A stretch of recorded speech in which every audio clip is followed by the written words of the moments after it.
Bharatiya Janata party Jagatsinghpur जिला committee पक्षर स्थानीय आदिकवि शारदा दास संस्कृति भवन परिसर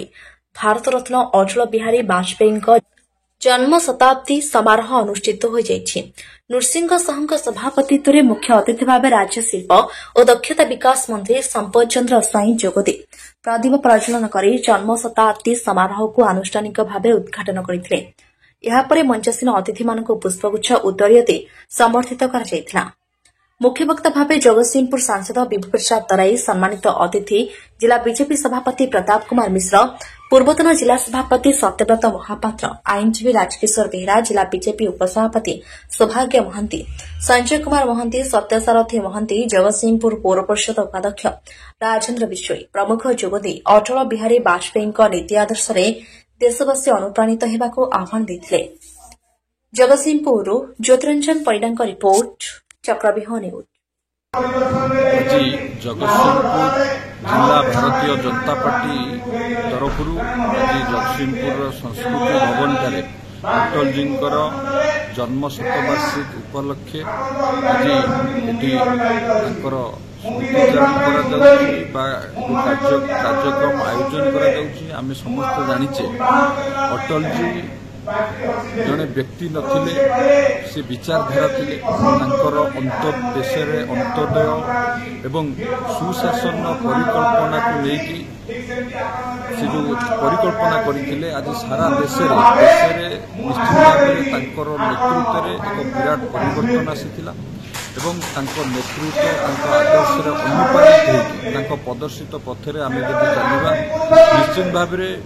आमर जो लक्ष्य अच्छी माननीय मुख्यमंत्री जो स्वप्न देखिं एक विकसित ओडिशा समृद्ध ओडिशा गठन करने आम समस्त प्रदर्शित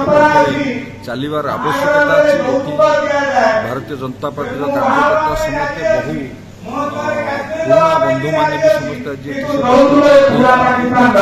चरण कर नेतृत्व आदर्श अनुप्राणित होमको आगू को बढ़ापी एक सुशासन दवा सहित जो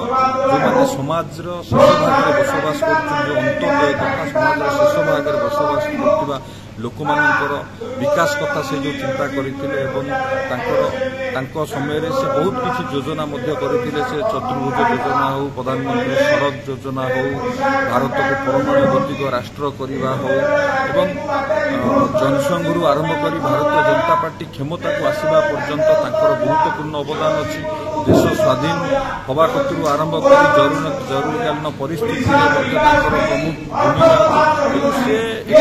नेतृत्व विषय जिते वर्णना कले कम हम। आज जन्म शतवार्षिक उपलक्षे आज जो आयोजन आम उद्देश्य सम्मान दे जो पालन कर यथार्थ से जो नेतृत्व आदर्श अनुप्राणित होकर आम जब चलवा तार यार यथार्थता रही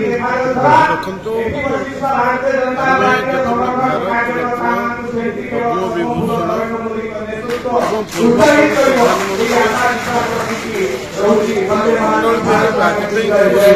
कला बेले आज भी आम चिंता करुचे जदि अटल बिहारी वाजपेयी न था नरेंद्र मोदी आज जो विकसित भारत स्वप्न आम देखु संभव आज जो भाव में भारत तृतीय बृहत अर्थनीति परिणत करने जो चिंता चेतना आदि वाजपेयी न था संभव हो पारि न। अपरपक्ष वाजपेयी समग्र भारतवर्षर गोटे आदर्शवादी व्यवस्था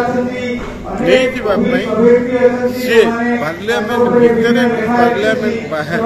गोटे आदर्शवाद चिंताधारा को लेकर समग्र भारत सब सी आदर पाई गोटे जिनिस आपण मैंने मन पकातु जिते बाबरी मस्जिद भंग घटना है से गोटे कथा कही जे राजधर्म पालन करिवार आवश्यकता अच्छी। तेणु संकीर्ण सांप्रदायिक मनोभाव किंबा निर्दिष्ट भाव निज राजनैतिक दल भितर समुदाय बांधि न भारतीयतार जो मनोभाव सी प्रदर्शन कर। अपरपक्ष ବୈଦେଶିକ ସ୍ତରରେ ଯେଉଁଭଳି ଭାବରେ ସେ ପାକିସ୍ତାନ ସହିତ ପଡ଼ୋଶୀ ରାଷ୍ଟ୍ର ସହିତ ସୁସମ୍ପର୍କ ରଖିବା, ଚୀନ ସହିତ ସୀମା ବିବାଦରେ ତାର ଆଶୁ ସମାଧାନ କରିବା ଏବଂ ଆମେରିକା ସହିତ ସୁସମ୍ପର୍କ ତିଆରି କରିବା ଏବଂ ତାଙ୍କ ସମୟରେ ବିଲ୍ କ୍ଲିଣ୍ଟନ ଭାରତବର୍ଷକୁ